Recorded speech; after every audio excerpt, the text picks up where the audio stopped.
ఎప్పుడు చూసినా ఇద్దరు అమ్మాయిల మధ్య బుక్ అయిపోయే క్యారెక్టర్స్ చేస్తున్నారండి సార్.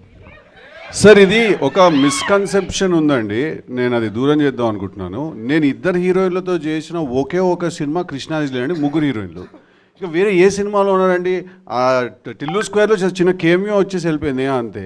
ఇంకెక్కడున్నాడు సార్ ఇద్దరు హీరో? ఇది రెండో సినిమా అంతే. ఇది అది ఎట్లా సార్ అది?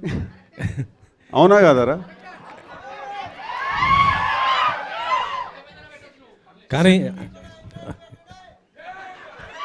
ఇందులో కొద్దిగా రొమాన్స్ డోస్ ఎక్కువ పెంచినట్టున్నారు సార్. రొమాన్స్ ఎక్కువ చేసినట్టున్నారు. లవ్ స్టోరీ కదా, ఇంకా రొమాన్స్ ఉంటుంది కదా సార్. రొమాన్స్ అంటే ఇంకోటి అర్థం చేసుకోవాల్సిన విషయం ఏంటంటే ఈ సినిమాలో కిసెస్ లేవు సార్. ఓకే, ఈ సినిమాలో అట్లా ఫీల్ కాకండి రా. ట్రైలర్లో మాత్రం ఏముంది? ఏం లేదు. ఈ సినిమాకి first in the very beginning of the film నేను నీర్జాకి నేను ఈ కథ విన్నప్పుడు ఈ సినిమా చేయాలని డెసిషన్ తీసుకుని వెంటనే the first thing I told Neerja is that ఈ సినిమాలో మనం లెట్స్ అవాయిడ్ ఆల్ కిసెస్. కానీ మీరు ప్రీ ఇంటర్వెల్ టైంకి ఒక కిస్, ఒక ఇంటిమేసీ ఏం లేకపోయినా కూడా మీకు దానికంటే చాలా ఎక్కువ ఫీలింగ్ ఒకటి జనరేట్ అవుతుంది మీకు.